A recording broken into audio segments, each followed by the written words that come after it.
Hola, hermoso, hermosa, ¿cómo andan? Buen día. Hace un año exactamente, la Universidad de San Andrés, en Buenos Aires, hizo un estudio de campo donde el tercio de la población, el 35% para ser más exacto, 35% de la población consultada estaba aprobando cómo estaba yendo la Argentina con el tema de la pandemia. 35%, más o menos uno de cada tres personas decía que estaba satisfecha con la forma como se estaba encarando la peste esta. Esta semana hicieron de vuelta el estudio. ¿Sabés cuántas personas respondieron que están satisfechas a cómo están yendo las cosas? El 11%. Digo, sin sacar conclusiones, te pregunto humildemente, ¿qué indica eso? Que aún en el tema de la pandemia las cosas son dinámicas, van cambiando. Hoy día el virus no es el mismo que había hace un año. Las medidas no son las mismas que había hace un año. El estado anímico de la población no es el mismo que el que había hace un año. El conocimiento sobre esta pandemia no es el mismo que hacía hace un año y nosotros no somos los mismos que el que había hace un año. Ahora, te das cuenta que con el 11% de la Universidad de San Andrés, yo, que soy una persona hija de Dios, que está hablando de parte de Dios, estoy en un compromiso grande como una casa, porque yo no puedo decirte, no, está todo bien, no pasa nada, riámonos, porque estamos pasando en la que ahora es la peor parte de esta crisis. No puedo decir que va todo bien. No en la encuesta, no quiero decir, no estoy juzgando las medidas que se toman o no, que eso sería harina de otro costal, sino simplemente el hecho de que si nosotros, la población, estamos anímicamente peor, ¿qué tenemos que hacer los hijos de Dios al buscar en las páginas de la Biblia unos tips para pensar en cuarentena al año después?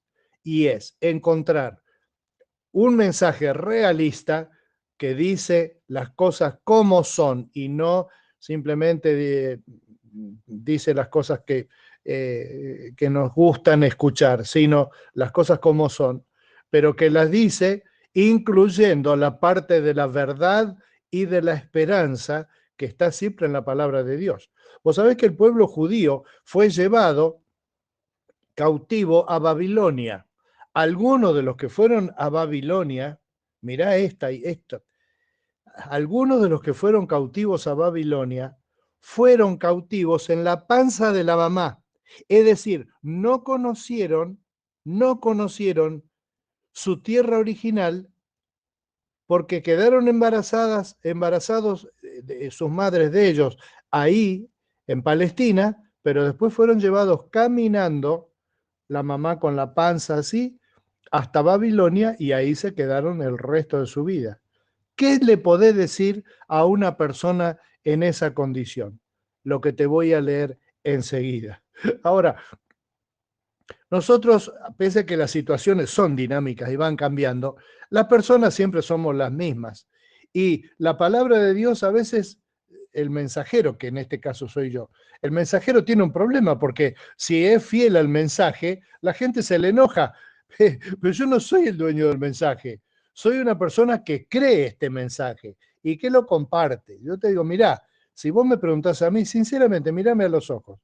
Esto que te voy a leer ahora es la posta. Esto es lo mejor que hay, esto es lo que te puede cambiar la vida.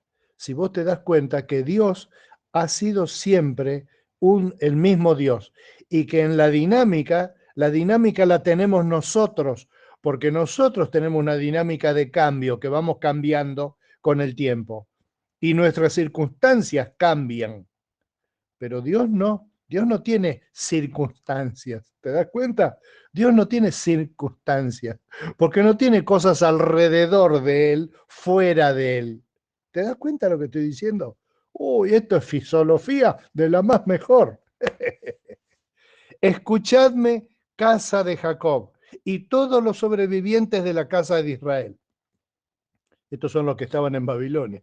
Los que habéis sido transportados desde el seno, llevados desde el vientre materno. Hasta vuestra vejez yo seré el mismo. Hasta que se os vuelva el pelo blanco, yo os llevaré. Yo lo tengo hecho. Yo me encargaré. Yo me encargo de ello.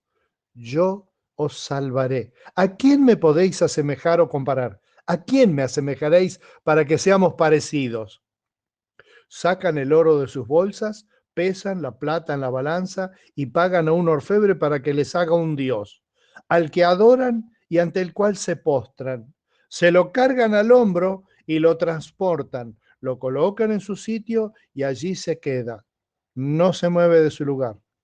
Hasta llegan a invocarle, mas no responde. Nos salva de la angustia. Recordad esto y sed hombres, tened ceso, rebeldes, recordad lo pasado desde antiguo, pues yo soy Dios y no hay ningún otro. Yo soy Dios, no hay otro como yo. Yo anuncio desde el principio lo que viene después y desde el comienzo lo que aún no ha sucedido. Yo digo, mis planes se realizarán y todos mis deseos llevaré a cabo.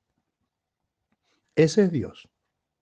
Isaías 46, 3 al 10. Aquel que tuvo la desgracia sin culpa de haber sido llevado a un desastre en la panza de la mamá. Así somos nosotros, que siempre estamos pensando, ¿y yo qué responsabilidad tengo? A mí nadie me preguntó nada, pero la cosa es que estamos metidos en el barro, en el mismo lodo, todos manoseados, como decía el profeta argentino. Una vez yo estaba predicando en la iglesia en La Paz, en Entre Ríos, y había entre la gente que estaba escuchando un matrimonio que se estaban llevando más o menos mal.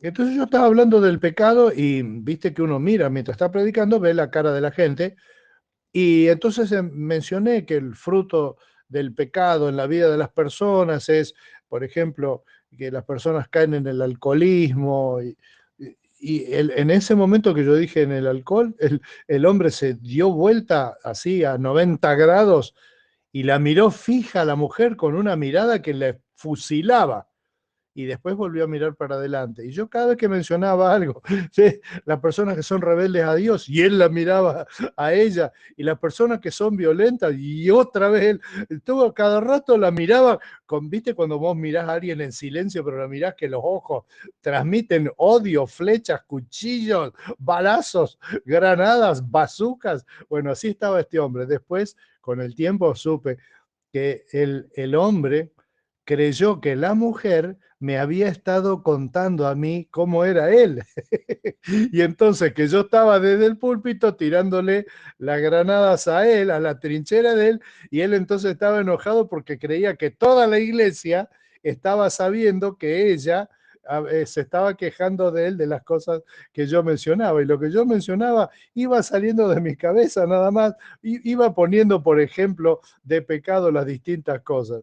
Bueno, así como él se enojó con la esposa porque pensó que el mensajero de toda esa radiografía de él era la esposa, y menos mal que no se enojó conmigo. Otra vez sí, la gente se enojó conmigo. Así no debemos acusar al cartero, sino acusar al que escribió la carta. Y en este caso, el que escribió la carta es Dios, y el Dios que dice, no hagan ese tipo de tonterías que hace la gente, de confiar en cualquier cosa. Fíjate la mar de fake news que inundan las redes sociales. ¿Por qué? Decime cuál es la respuesta a esta pregunta con la cual cierro. ¿Por qué, si tenemos acceso a la verdad, seguiríamos creyendo en la mentira? Te lo dejo como para que lo penses.